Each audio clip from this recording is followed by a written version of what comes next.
Bismillahirrahmanirrahim. Assalamualaikum warahmatullahi wabarakatuh. Alhamdulillahirabbil alamin.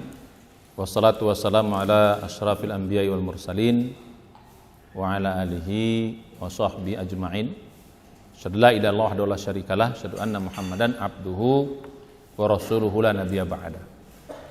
Mari kita awali pengajian kita dengan baca basmalah. Bismillahirrahmanirrahim. Puji syukur kita panjatkan kepada Allah Subhanahu wa taala yang masih terus berikan nikmat kepada kita tak terhingga, nikmat kehidupan, umur yang panjang, kesehatan dan kesempatan sehingga kita bisa bergabung mengikuti acara yang mulia ini, Thalabul Ilmi. Mudah-mudahan dengan bertambahnya ilmu kita, bertambah juga iman kita, bertambah juga amal kita, sehingga mudah-mudahan nikmat iman kita terus terjaga hingga akhir hayat kita. Mudah-mudahan saat kita semua dipanggil nanti, kita dipanggil dalam keadaan iman, dalam keadaan husnul khotimah. Karena kita wajib menjaga iman kita. Salah satu orang yang bersyukur telah diberi iman itu adalah menjaga iman dengan sebaik-baiknya. Orang yang bersyukur itu adalah orang yang senantiasa menjaga apa yang Allah berikan. Nah, kalau kita bersyukur telah diberikan iman, harta yang mahal ini, kita jaga iman. Nah, salah satu cara menjaga iman itu adalah di samping ibadah dan taat juga menuntut ilmu. Karena makin banyak ilmu yang kita dapatkan, iman kita makin terjaga. Tentu saja ilmu yang benar ya, ilmu yang makin mendekatkan diri kita kepada Allah Subhanahu wa taala. Nah, salah satu adalah kita belajar Quran. Ya, salah satu kita belajar Quran. Makin kita belajar Quran, makin kita faham Quran, makin bertambah iman kita. Ya, dalam surat ke-8 Al-Anfal Allah mengatakan gitu. Ciri orang beriman itu innamal mu'minuna, ya, orang-orang yang beriman itu ya alladzina idza dzukirallahu wajilat qulubuhum. Orang-orang yang apabila dibaca, orang yang disebut nama Allah bergetar hatinya. Wa idza tuliyat alaihim ayatuhu zadathum imana. Apabila dibacakan ayat-ayat Allah bertambah imannya. Siapa yang bertambah imannya kalau ayat-ayat Allah itu dibaca? Ya tentu saja orang yang paham. Gitu. Tidak mungkin orang yang tidak paham dibacakan Quran imannya nggak nambah gitu. Orang yang paham dia nambah. Kalau kita nggak paham ya dibacakan paling mungkin indahnya iya. Tapi untuk menambah itu harus kita paham. Nah, makanya pada hari ini kita belajar tafsir ini dalam rangka belajar memahami Quran. Dengan kita paham Quran, ya, bahasanya, hukumnya, keindahannya, maka mudah-mudahan bertambah iman kita sebagai wujud syukur kita telah diberikan. Mudah-mudahan Allah menjaga iman kita hingga akhir hayat kita. Mudah-mudahan saat dipanggil kita dipanggil dengan husnul khotimah. Amin ya rabbal alamin. Yang kedua, mari kita sampaikan salawat teriring salam kita kepada Nabi Muhammad sallallahu alaihi wasallam, nabi kita yang telah menghantarkan Islam ke tengah-tengah kita dengan perjuangan dan pengorbanan beliau. Mudah-mudahan kita semua istiqomah mengikuti sunnahnya semaksimal yang kita bisa. Mudah-mudahan di hari kiamat kita bisa bertemu beliau, mendapat syafaat dari beliau dan bisa masuk dalam surganya Allah. Amin ya rabbal alamin. Nah, bagi Bapak sekalian yang baru bergabung, saya yang bergabung, sekarang kita masuk kepada episode yang ke-7. Secara khusus Al-Fatihah bahasan kita saat ini dan episode yang ke-8 dalam konteks yang umum. Ya, dalam kajian kita sekarang ini masih membahas surat Al-Fatihah. Ini panjang memang Al-Fatihah ini bahasannya. Ya, dalam ayat yang ke-6 dan yang ke-7. Ayat-ayat terakhir. Ya, ayat yang terakhir dan pembahasan kita masih dalam pembahasan secara bahasa. Jadi dalam kitab As-Subuni ini Pak, tafsir As-Safatut Tafasir ini ada 3 pembahasan secara ini. Pertama dari sisi bahasa, yang kedua dari sisi makna kalimat, tafsir dalam makna kalimat. Yang ketiga baru dijelaskan secara gaya bahasa, balaghah. Itu bagusnya kita belajar tafsir ini. Baru nanti tambahan yang lain penjelasan hadis, penjelasan dari ulama-ulama tafsir yang lain. Tapi secara umum demikian. Nah, jadi sekarang kita masuk dalam bahasan bahasa dulu. Jadi dari sisi bahasa kita tahu kata per kata. Oh, kata ini cara bahasa begini. Karena pendekatan tafsir itu pertama tuh bahasa dulu biar kita tahu mengapa dia diterjemahkan seperti itu. Karena memang makna bahasanya begitu. Nah, sekarang kita masuk ke dalam surat Al-Fatihah ayat 6 dan 7. Mulai dari ihdinas siratal mustaqim, nanti siratal ladzina an'amta alaihim ghairil maghdubi alaihim waladdallin, amin. Nah, sekarang kita masuk kepada ayat yang ke-6. Ayat sebelumnya Yang baru bergabung silahkan lihat ya, mulai dari tafsir Ta'awuz, a'udzubillahi minasyaitonirrajim, bismillahirrahmanirrahim, terus alhamdulillahirabbil alamin, arrahmanirrahim, maliki yaumiddin, sampai iyyaka na'budu wa iyyaka nasta'in sudah kita bahas sebelumnya. Sekarang kita masuk kepada penjelasan berikutnya. Nah, dalam kitab Safatul Tafasir ini langsung menjelaskan kalimat as-sirat. Ya, as-sirat. Jadi ihdinas siratal mustaqim. Jadi ihdina, tunjukkanlah kami, as-sirata, jalan al-mustaqim yang lurus.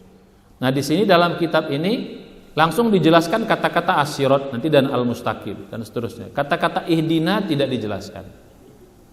Sama seperti pertemuan sebelumnya, ya. Kalau saya, bagi orang Arab mungkin tidak perlu dijelaskan kata-kata ihdina ini, ya, hidayah ini. Tapi bagi kita saya pikir penting karena ini bahasa Arab bukan bahasa kita. Sehingga kalau kata-kata ihdina bagi orang Arab, oh, cuman begitu. Tapi bagi kita kata-kata hidayah penting karena ini bukan bahasa kita. Maka saya mengambil menukil dari beberapa kitab yang lain untuk mengambil beberapa kata yang tidak dijelaskan dalam kitab ini untuk kita pahami, ya, sebagai tambahan. Nah, sekarang kita masuk kepada penjelasan kata-kata ihdina. Ya, ihdina itu ya artinya tunjuki kami. Kata-kata dua, ihdina, satu ihdi, satu na. Ya, ihdi itu ya Allah tunjuki, ya, na kami. Nah, sekarang kita bahas tentang ihdi. Ihdi ini berasal dari kata-kata ya hada yahdi hidayatan. Berasal dari kata-kata hidayah. Jadi kalau kita lihat terlak ihdina itu artinya ya Allah beri kami hidayah. Ya, berikan kami hidayah.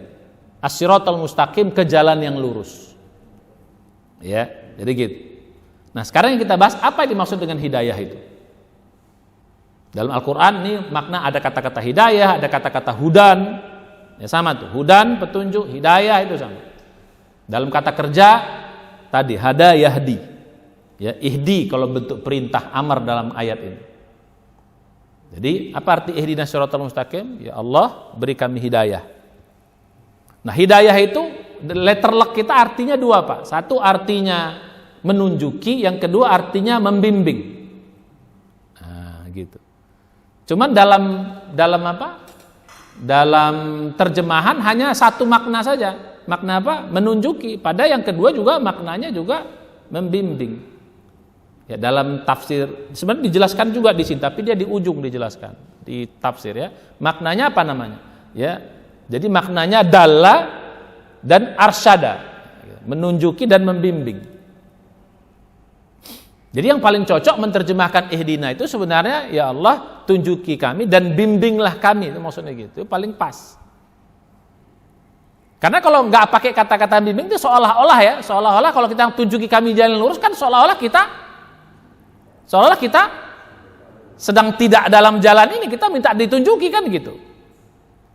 Walaupun nanti dari sisi balagha ini bisa dijelaskan. Dari sisi balagha yang kita bahas, ya ini bisa dijelaskan. Jadi makanya yang paling cocok ihdinas siratal mustaqim ini yang paling bagus menerjemahkan, karena hidayah itu artinya apa? Menunjuki dan membimbing. Berarti yang paling cocok ya Allah tunjuki kami dan bimbing. Berarti kalau kita sedang berada di jalan ini berarti apa yang kita minta berarti? Bimbinglah. Supaya di jalan ini terus kami, bimbinglah terus di sini. Supaya nggak keluar. Begitu. Nah, jadi gitu Pak ya. Jadi kata-kata hidayah itu artinya menunjuki dan membimbing. Bukan hanya menunjuki. Kalau menunjuki ini bisa saja orang belum tahu. Tapi kalau membimbing itu orang sudah tahu. Supaya apa? Supaya dia terus di situ, maka kita bimbing. Ya sama seperti anak kita kan. Kalau dia nggak tahu ya kita kasih tahu. Tapi kalau dia udah tahu supaya dia mengamalkan apa yang dia tahu terus itu berarti apa? Kita harus apa? Harus bimbing supaya dia jangan menyimpang, supaya dia jangan lari, supaya jangan keluar dari jalan yang sudah kita tunjuki. Nah, jadi ini penjelasan pertama. Jadi kata-kata hidayah itu yang paling pas ya dalam bahasa kita artinya menunjuki dan membimbing. Itu pertama. Nah, sekarang kita baru masuk kepada kata-kata yang kedua. As-sirat. Apa arti as-sirat? Ya, masuk kita ke dalam kajian. As-sirat itu artinya adalah ya, secara umum tadi as-sirat kita sudah bahas jalan. Ini artinya nih. As-sirata at-tariqa. wa asluhu bisin minal istirad bi makna al-ibtila ka'anna tariqa yabtali'u as-salika qala as-sa'ir. Nah, sampai di situ baru kita terjemahkan. Apa maknanya? Ya. Nah, maknanya apa? At-tariq. Ternyata makna as-sirat itu adalah at-tariq. Tariq itu arti jalan. Oh, jadi as-sirat itu artinya at-tariq. Dijelaskan. At-tariq jalan. Maka Bapak-bapak kalau ke Mekah itu ya, lagi umroh itu suka kita duduk banyak orang lewat, torik. Nah, itu artinya apa? Maksudnya kasih jalan gitu. Kalau kita kan air panas kan gitu. Kalau Indonesia kan gitu. Ya, supaya orang takut jadi kalau misalnya gitu, Pak. Torik. Pikir orang bukan manggil nama orang, Pak. Itu artinya apa? Kasih jalan maksudnya gitu. Torik itu artinya jalan. Ya, jadi gitu. Ya. Wa asluhu, dan asal dari kata asyirat itu bisin, dengan sin, Pak. Rupanya di sini dijelaskan. Jadi kata-kata syirat pakai huruf so itu ternyata huruf so itu asalnya dengan sin. Jadi sirat pakai sin, sirat. Makanya kalau ada orang baca siratal mustaqim dengan sin enggak boleh disalahkan, Pak. Ya. Ihdinas siratal mustaqim pakai sin dia enggak salah karena memang asal dari kata-kata huruf so itu ya huruf sin. Gitu loh. Ya, mungkin Bapak-bapak pernah kalau baca Quran dalam surat apa misalnya surat Al-Ghasyiyah kan ya, ya lasta alaihim bimusaitir kan gitu. Kan dalam surat apa kan ujung itu? Ya, tidaklah engkau kepada mereka al-musaitir. Al-musaitir itu kalau kita lihat tulisannya so, al-musaitir, tapi di atasnya ada huruf sin. Kecil. Itu menunjukkan huruf so itu asalnya dari huruf sin. Jadi kalau ada orang pakai huruf bacanya sirat pakai huruf sin itu enggak boleh disalahkan karena memang asal dari kalimat sirat itu dengan huruf sin. Nah, cuman karena Quran ini juga dengan kitabah ya, kalau Quran suruh pakai huruf shad ya kita harus, itu di sini kehebatan Quran, Pak. Mengapa para sahabat tuh enggak pakai logika? Kalau pakai logika dia protes. Rasulullah, ini kan huruf sin nih Rasulullah. Dalam kebiasaan kita sirat itu huruf sin. Kenapa kok kok suruh? Enggak ada yang protes. So gitu. Karena Rasulullah itu Pak ketika mendiktekan Quran itu bukan hanya membaca saja tapi termasuk ini pakai huruf ini, begitu. Sehingga sahabat, bukan sirat harusnya dalam bahasa mereka pakai sin, tapi Rasulullah menyuruh sirat tulis pakai huruf shad. Jadi logika mereka nggak ada. Jadi makanya kadang-kadang Quran tuh Pak, ada kata-kata tertentu yang menurut bahasa itu tidak begitu, tapi Quran membuat sendiri. Ya. Contohnya kata-kata hasiba, ya itu secara bahasa Arab hasiba itu fi'il mudhari'nya yahsibu. Hasiba yahsibu. Tapi Quran turun menggunakan kata-kata hasiba yahsabu.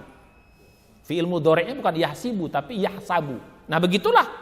Sahabat begitu kata Rasul ya begitu karena ini Quran ini bukan apa?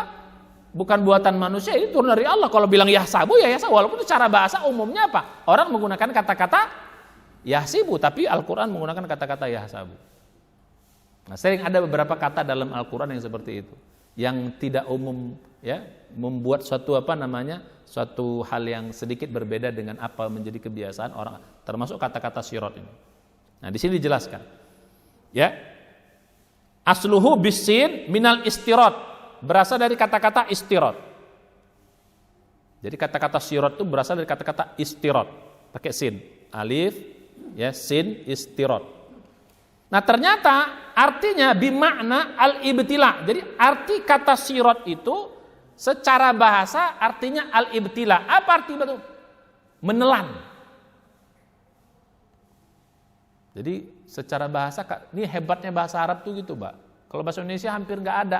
Kata itu berasal dari kata apa tuh jarang. Mengapa rumah disebut rumah? Ada yang tahu? Ada yang tahu di sini? Mengapa rumah disebut rumah? Ada yang tahu? Nggak ada kan? Apa jawaban kita? Ya dari sononya rumah ya rumah. Kok dalam bahasa Arab enggak, Pak? Hampir semua kata ada asalnya. Mengapa itu disebut itu? Dalam bahasa Arab rumah itu bait, baitun. Mengapa baitun disebut baitun? Itu berasal dari kata-kata bata yabitu, artinya nginap. Jadi rumah itu artinya apa? Tempat menginap. Mengapa? Makanya kita di Mina istilahnya mabit. Mabit itu apa? Ya kita nginap. Jadi mengapa rumah disebut rumah? Ya karena kita di tempat menginap. Mabit disebut baitun. Sebutan lain adalah rumah itu apa? Manzil. Manzil itu kata-kata nazala yanzilu, turun. Berarti rumah itu artinya apa? Tempat kita turun. Atau juga disebut dengan kata lain, kata-kata maskanah. Rumah itu bisa disebut dengan maskanah juga. Berasal dari kata-kata apa? Sakinah. Sakinah itu artinya apa? Tenang. Berarti rumah itu tempat kita menenangkan diri. Jadi bahasa Arab tuh hampir semua bisa begitu, Pak. Ada selalu asalnya. Ini mengapa disebut ini? Walaupun kadang-kadang logika kita suka nggak apa namanya? Nggak nyambung. Kok jalan menelan dari kata-kata menelan? Kan nggak nyambung kita, Pak. Dijelaskan di sini. Mengapa disebut menyelan nanti? Ya. Ka'anna tariq, dijelasin ini. Ka'anna at-tariqa yabtali as-salik. Mengapa jalan itu disebut menelan? Karena jalan itu seperti menelan orang yang berjalan di atasnya. Jadi jalan itu apa? Menelan orang yang berjalan di atasnya. Mengapa? Maka jalan disebut dengan sirot. Apa arti sirot? Cara bahasa artinya apa? Menelan. Mengapa jalan disebut menelan? Kenapa? Karena jalan itu menelan orang yang berjalan di atasnya. Ka'anna at-tariq yabtali'u, menelan, as-salik, orang yang berjalan. Ya. Qala asyair, berkata seorang penyair, ini dalam bahasa Arab, dalam bahasa tafsir sering, Pak, kalau mendekati sesuatu bahasa itu maknanya sering dipakai syair-syair yang muncul di zaman itu, kira-kira apa makna itu? Ya, jadi gitu. Ini kata syair, syahana ardahum bil khayli hatta taraknahum adalla minas sirat. Ini mereka syair ini menjelaskan apa arti sirat.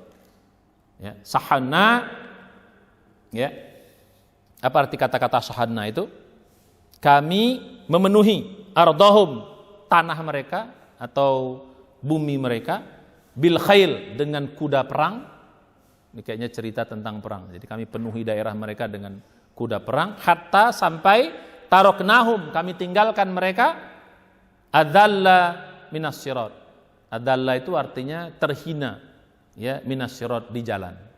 Memang agak sulit kita memahami syair ini, Pak, apa konteksnya. Tapi secara bahasa kira-kira gitu. Jadi dia menjelaskan apa? Jadi bumi mereka kami taklukkan dengan kuda apa? Kami biarkan mereka terhina di jalan. Nah, jadi kata-kata asirat itu maksudnya apa? At-tariq. Kami biarkan mereka terhina di jalan. Jadi mereka itu maksudnya orang yang yang ditaklukkan daerahnya tadi. Nah, jadi kata-kata asirat itu. Jadi apa arti asirat? Artinya jalan yang menelan orang yang berada di atasnya. Ada lagi satu lagi, Pak, dalam ini juga ada satu lagi kata-kata jalan itu syariah. Kata-kata syariah juga sering kita dengar. Pernah dengar kata-kata syariah? Ini sedikit tambahan, ya biar menjadi ilmu tambahan. Apa kata-kata syariah? Syariah itu kalau letter luck kita itu aturan, Pak, ya, aturan-aturan Allah. Tapi sebenarnya kata-kata syariah itu juga berarti kata-kata syari. Syari itu jalan raya, Pak. Syari itu jalan raya. Jadi kalau jalan besar itu namanya syari. Nah, jadi kalau kita ikut syariat itu seolah kita berada di jalan yang akan nyampe pada tujuan. Makanya ikutilah syariah, karena kita berada di jalan yang besar ini sampai kita pada tujuan. Nah, jadi disebut dengan syari. Syari itu jalan besar untuk kita sampai pada tujuan kita. Jadi kalau kita ikut syariat, berarti kita masuk pada suatu jalan yang pasti akan menyampaikan kita ke tempat tujuan kita. Nah, jadi ikutilah syariah, ikutilah jalan besar. Nah, insya Allah kita sampai. Itu tambahan. Nah, sekarang dijelaskan lagi al-mustaqim. Dijelaskan kata apa? Al-mustaqim itu artinya apa? Di sini jelas al-mustaqim itu artinya apa? Alladzi la iwaja fihi wala inhiraf.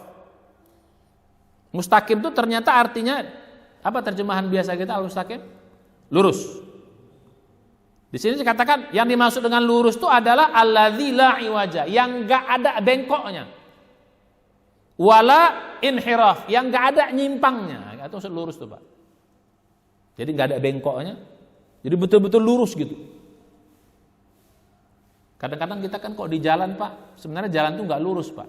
Cuman karena nggak ada belok-belok kita bilang lurus. Padahal sebenarnya kalau kita lihat di Google Map ya, kalau kita lihat Google Map, coba lihat Google Map atau kita lihat apa tuh yang aplikasi jalan tuh Waze atau itu kan kalau kita lihat jalan tuh sebenarnya belok gini, tapi dalam ini kita seperti seolah-olah apa?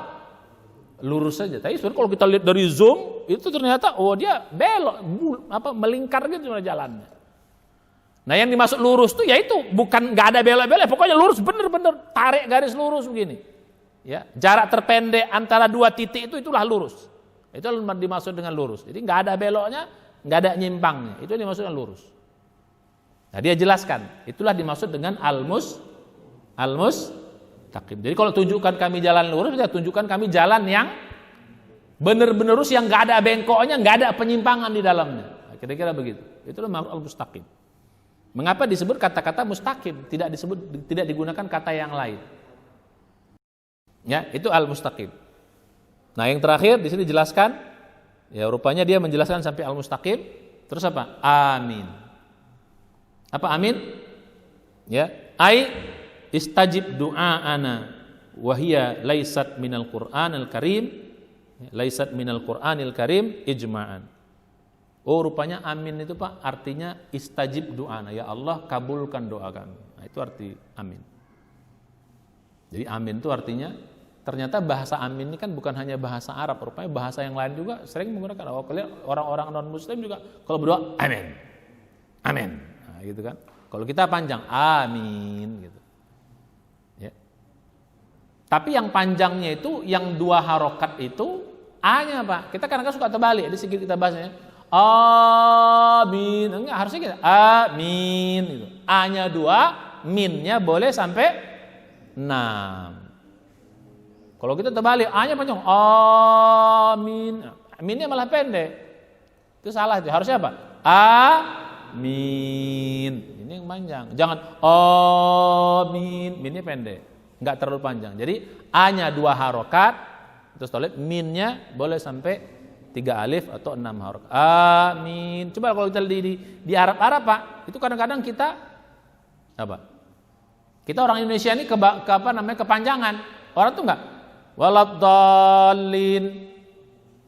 Amin. Nah, gitu. Kalau kita waladdallin. Amin. Nah, jadi begitu. Jadi penjelasan artinya rupanya apa? Istajib du'aan. Ya Allah. Nah ini dijelaskan wahia, kata amin itu laisat minal Quran. Rupanya kata amin itu Pak tidak bagian dari Quran. Ya, tidak bagian ijma' para sahabat. Jadi kata-kata amin itu tidak ada. Jadi kalau kita lihat dalam Al-Quran kata amin itu nggak ada apa. Itu dari hadis. Kata Nabi kalau imam membaca Al-Fatihah sampai waladdallin baca amin. Nah ini juga saya jelaskan Pak secara fikir biar nggak salah. Waladdallin itu harus berhenti dulu imamnya waladdallin, jangan nyambung Pak. Waladdallin selesai dulu lin, berhenti sejenak baru amin. Jangan langsung waladdallin amin, jangan gitu. Kenapa? Supaya menunjukkan bahwa amin itu tidak bagian dari Al-Fatihah. Jadi jangan langsung.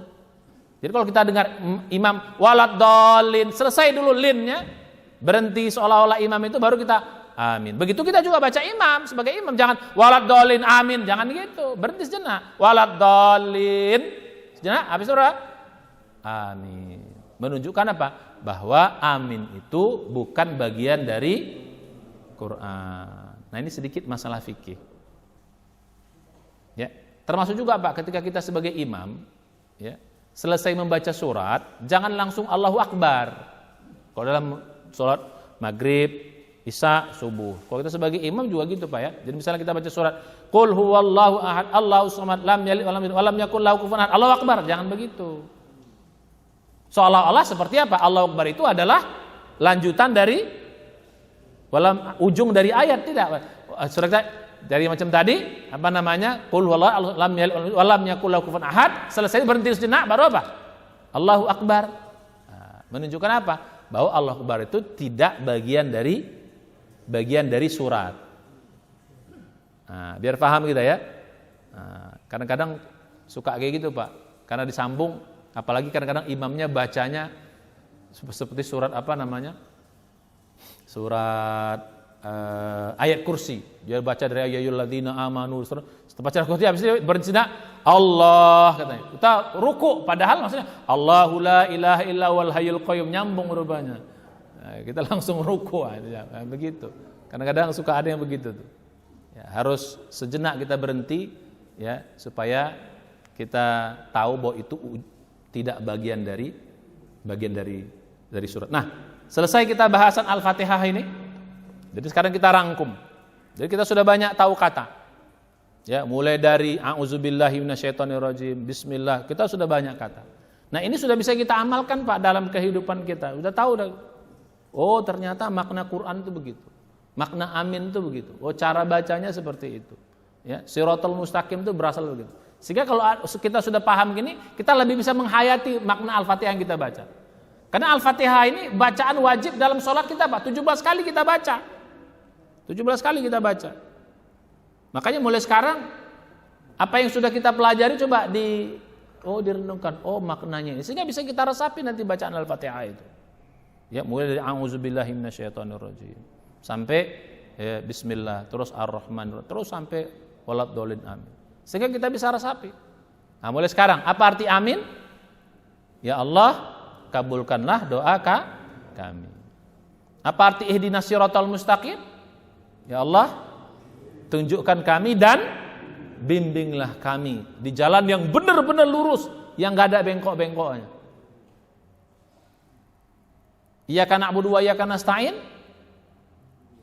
Ya Allah, hanya kepada Engkau kami beribadah, menundukkan, merendahkan diri dengan sebenar-benarnya kepada Engkau. Dan hanya kepada Engkau kami mohon pertolongan. Maliki yaumiddin.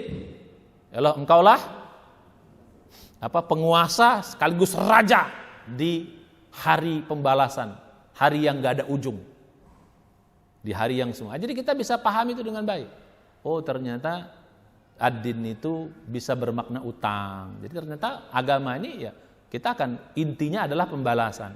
Jadi kalau kita mau beragama ini karena kita berharap akan apa? Sebagai manusia berharap akan dibalas semua yang apa kita kerjakan. Tentu kita berharap ya kebaikan-kebaikan kita dibalas dengan kebaikan yang lebih baik oleh Allah Subhanahu wa taala. Makna Ar-Rahmanir Rahim kita juga ada bahas. Apa arti Ar-Rahman? Apa arti Ar-Rahim?